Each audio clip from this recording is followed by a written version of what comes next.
All right, looking at lesson number 8 on page 49 of your workbook. We're going to take the absolute value inequalities this time. So using the same ideas that we've used in the past inequalities, applying them here. Two different methods that you can use to solve these absolute value inequalities. First method is to treat it the same way that you just did your quadratic and rational equalities. That means solve the related equation and then use test cases and put them on the number line, follow that same process. The second method is to use the definition of an absolute value. So in order to be able to do that one, we have to understand what the definition of absolute value actually is. Okay, the V-shaped graph of the absolute value function is composed of two separate linear functions, each with its own domain. What that's meaning is the absolute value of x looks like this. You've got that part and that part. So there's two different portions of the absolute value of x. Y equals the absolute value of x. So this first part is the same as y equals x. So if we drew y equals x, it would actually look like that. If we look at the negative x, that's this part. So really what's happening is we're taking the equation, we look at the equation of the red line, y equals x, and we're flipping up anything that's negative. Or you can think of it as taking the green line and flipping that part up. Either which way, you get the same graph. And that's what it's talking about here. The red line, we're going to look at y equals x when x is greater than 0 only. So we're only going to look at this right-hand side part of it. But if we're looking at what's below the y-axis, x less than 0, this one actually should have been just less than, then we look at the green line here, which is the negative x. So let's express this as a piecewise function. Two different parts. So we start by saying y equals, and then we open a brace. Take what's originally in there, 2x minus 3. Then that's the original case. The original case is exactly as it is. So this is the original case like that. So we write it just as it is. The second case is going to be the negative part of that. So take a negative, put it in front. That's going to be negative 2x plus 3 now. Changes the signs of both. First part. This is going to happen when if x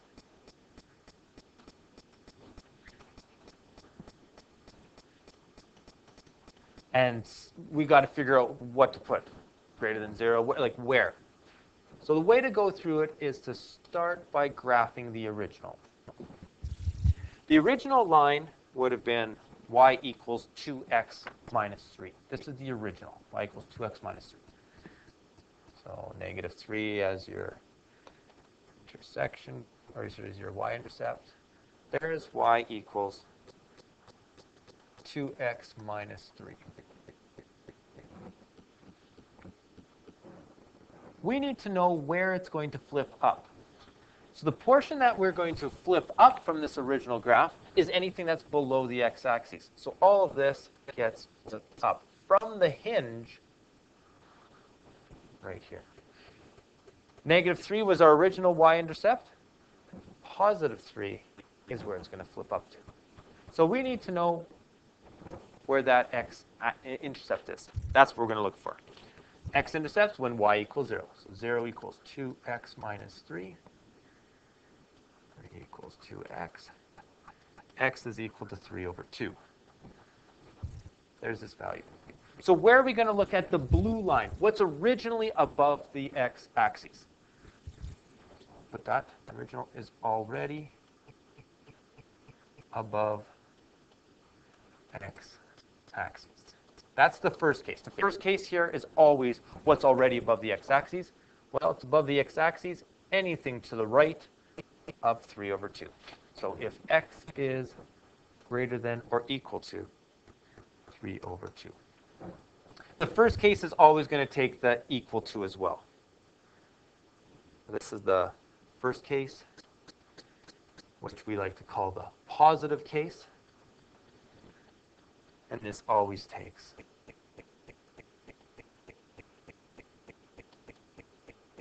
the equal to sign. Greater than or equal to, or less than or equal to, depending. The second case, which is the negative case, this is talking about what part did you flip.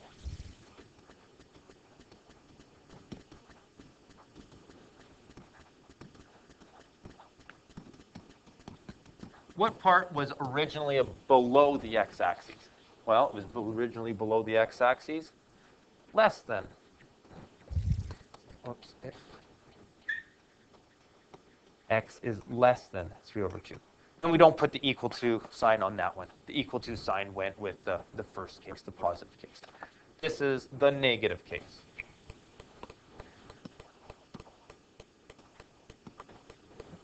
Or case 2, second case. And that's what we call the piecewise function. We end up with just a graph, which is now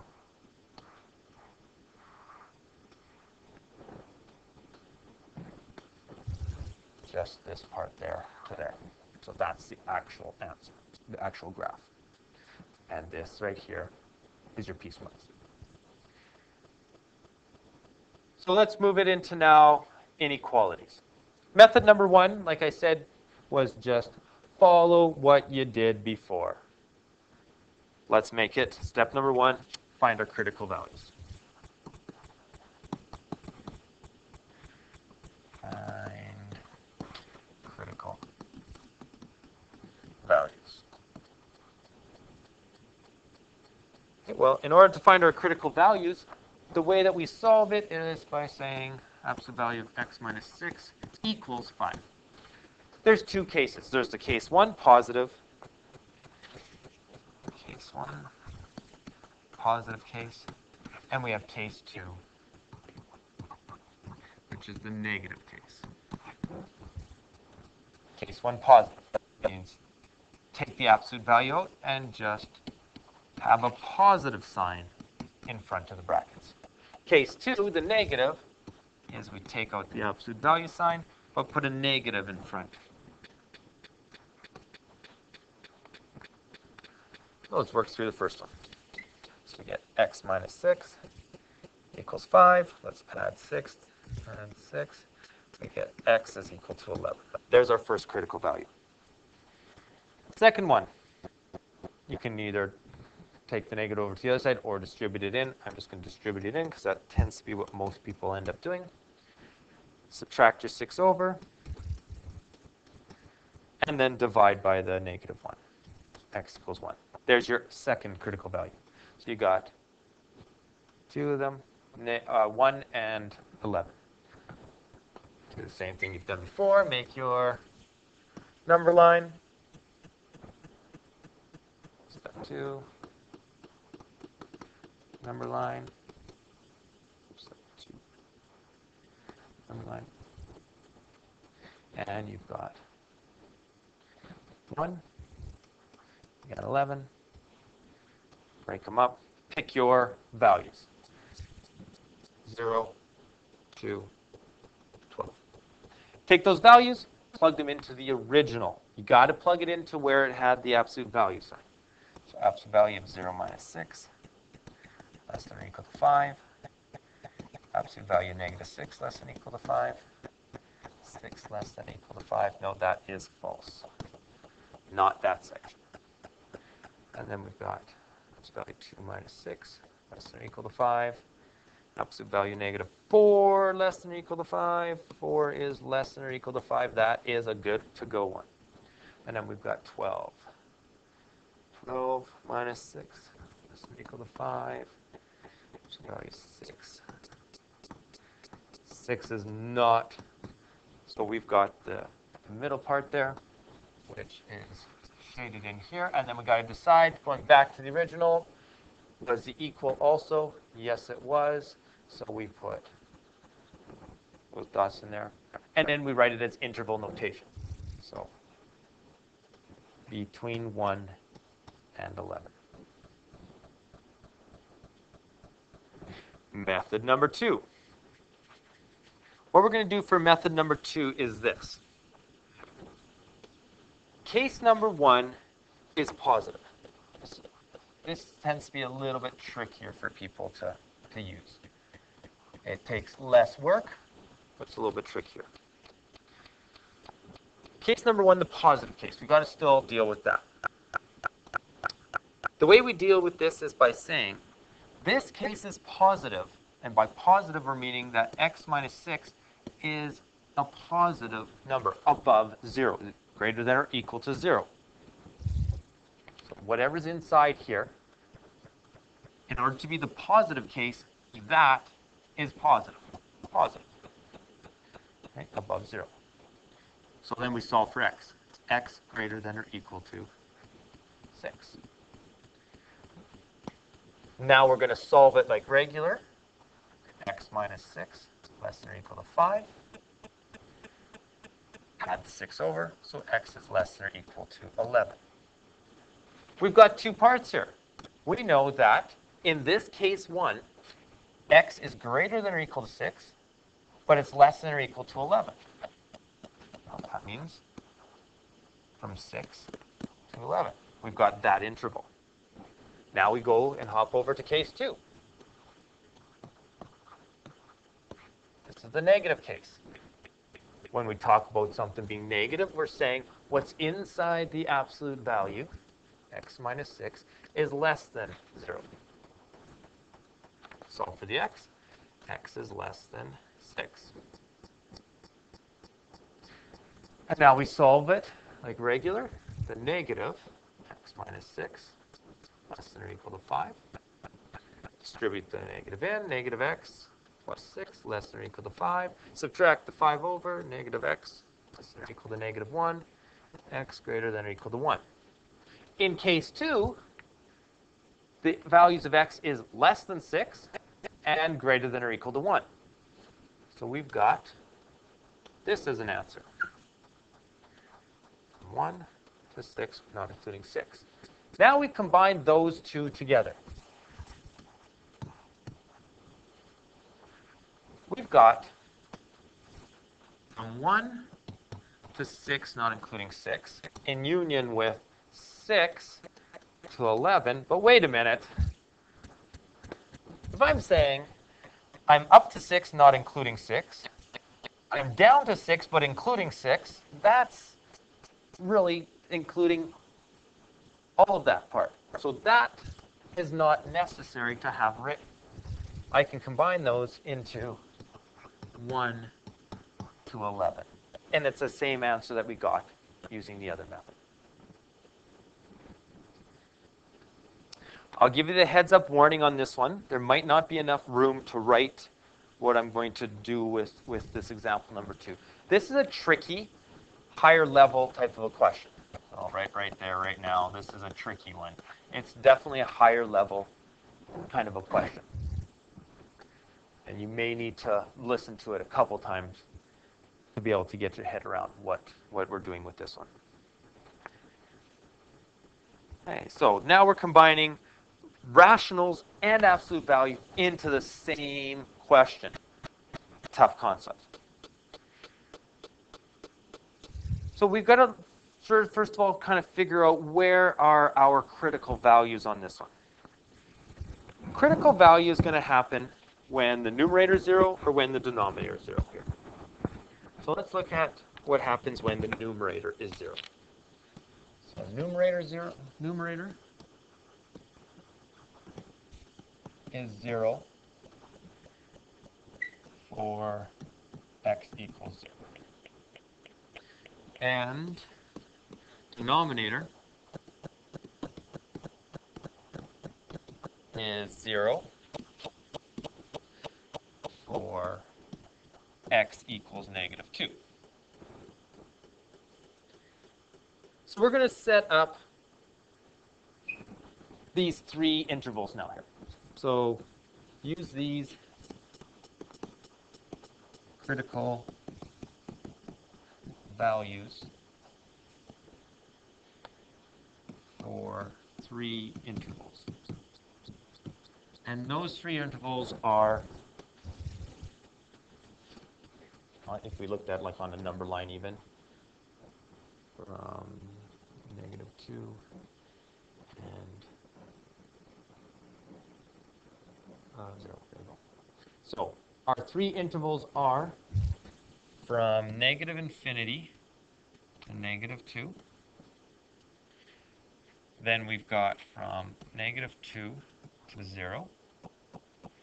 We cannot include -2 because that makes the denominator equal to 0. That's a problem. But I can have the numerator equal to 0, so I can put an inclusive there. And from 0 to infinity. Those are my three different intervals that we come up with. Let's look at each one of those separately. And a little bit of logic has to be used in this process. So, first interval, 4 from -infinity to -2. Or, i.e., that means x less than -2, using set notation. If x is less than -2, then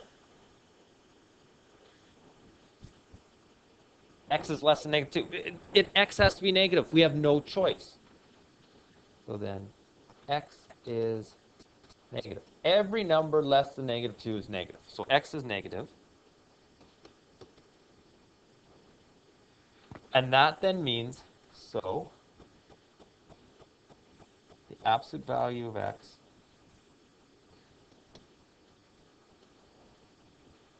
equals the negative x. We're talking about the negative value.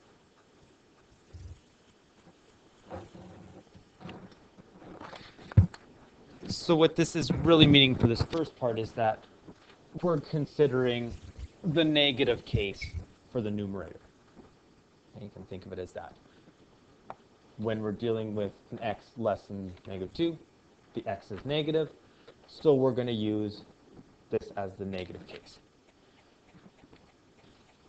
We're also going to say when x is less than -2, if I add 2 to each side of this, so let's add 2 to each side, that's going to give me x plus 2 less than -2 plus 2. The reason I've done this is that the denominator was x plus 2, which is, or 2 plus x, is really the same.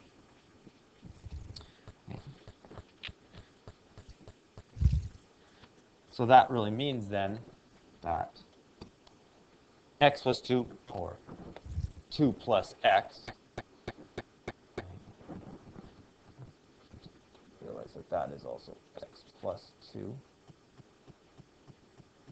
same thing. So then x plus 2 is less than 0.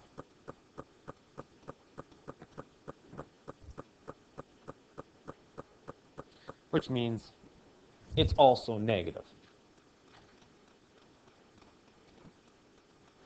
X plus 2 is negative because it's less than 0. Well, then that's meaning that the absolute value of x plus 2 is going to be the negative. I should maybe not say equal, I should arrow there. Is going to be the negative x plus 2. So we've got the negative case over the negative case in this first one.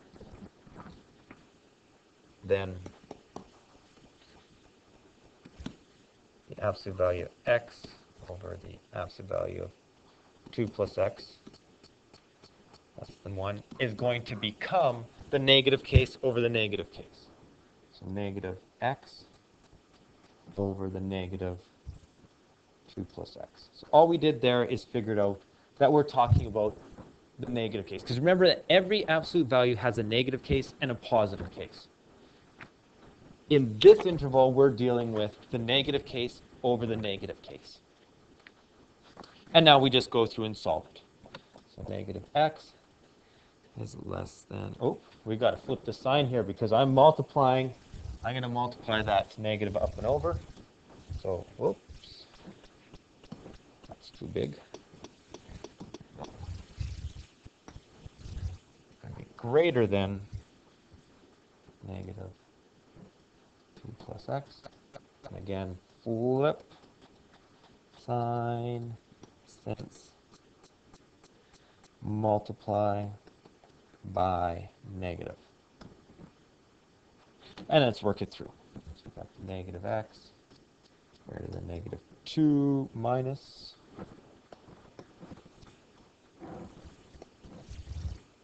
x. And when I add this over, I'm going to get 0 is greater than negative 2. That is false. Because it's false, so no solution when x is less than negative 2.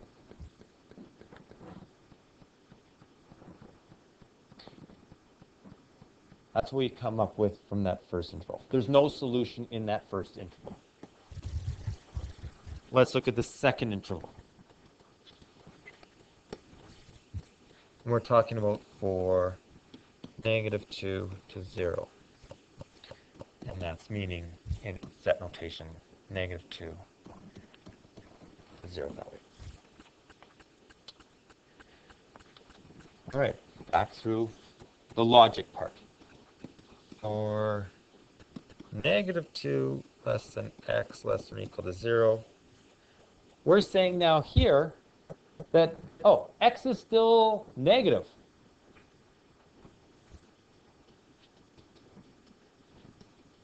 Or 0. So then I can say that the absolute value of x is going to be the negative one, the negative x. Let's do the same logic again for negative 2. Again, add the 2 to both sides because we need to get to x plus 2. Add 2 to everything. As long as I do it to everything, it's still going to be equivalent. So then negative 2 plus 2 less than x plus 2. There's my x plus 2, or 2 plus x that we've been using. Less than or equal to 0 plus the 2. So all three parts of that inequality I added 2 to. There, there, there. That then is going to mean 0 less than x plus 2, which is less than or equal to 2. That's positive. That's above 0. This means that x plus 2 is positive. We've got the positive case going on here. So the negative case for the numerator, positive case for the denominator. Then we have the negative case for the numerator, the positive case for the denominator here. Less than 1. Let's go through and solve it. So negative x, we're multiplying a positive up and over, so then it's, don't flip the sign. Subtract this over, we get negative 2x less than 2. Now I'm going to divide by the negative 2, so flip that sign. X is greater than negative 1. So this is the solution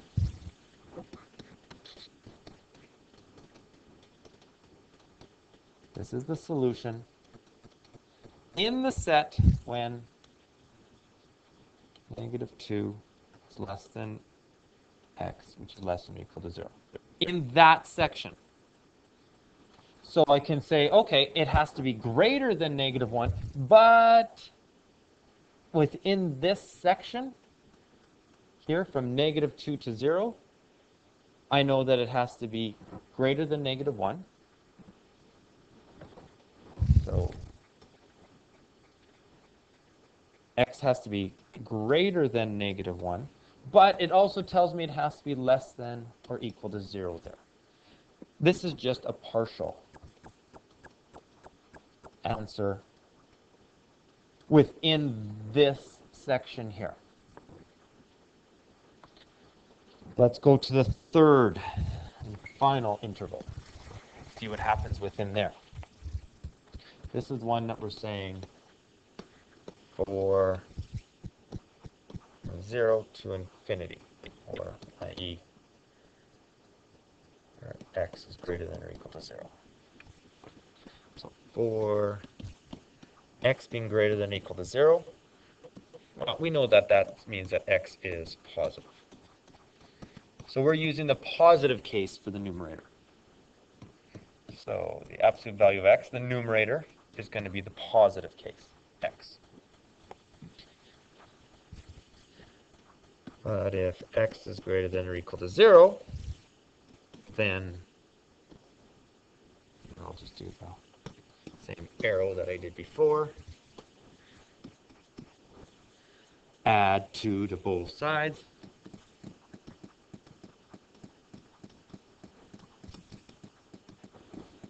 Then x plus 2, which is greater than or equal to 0 plus 2, which means x plus 2, which is your denominator again, is greater than or equal to 2.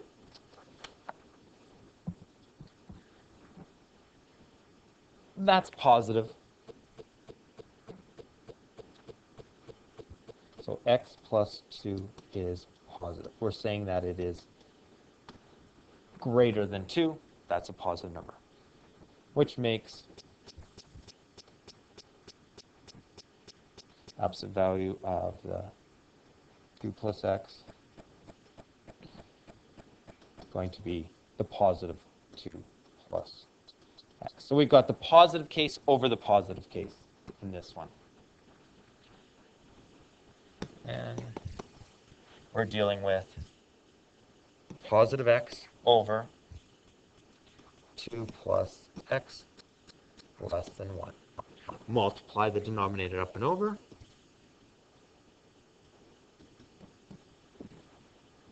X positive, so we don't have to flip the sign. Subtract the x over, 0 less than 2. Oh, I lost my x, but that's okay, because this is a true statement. The other one where we lost the x was a false statement, so there's no solution. This is a true statement.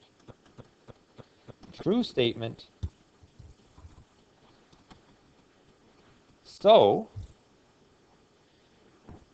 x greater than or equal to 0 is a solution.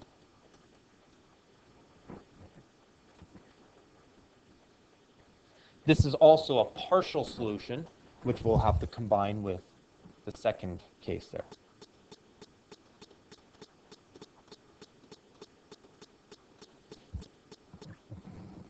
So now let's figure out our full solution.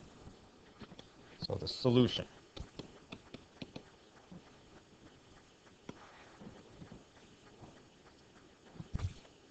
We had, in case 2, it told us that the solution was -1 less than x less than or equal to 0.